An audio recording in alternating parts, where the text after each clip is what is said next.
Another time, while I was in Daytona, I went to a restaurant and the woman kept refilling my drink again and again.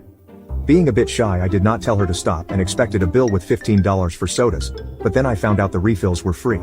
Free refills? I'd only seen that at places like Subway, but so many restaurants in the US had free refills. I love the US for restaurants and food in general. The portions are massive and very reasonably priced. 6. Australian here. I went to Houston last year and spoke to a girl my age in the airport. We got chatting about college, it was around July, and she asked me if I was on my summer vacation. I casually explained I was on my winter break.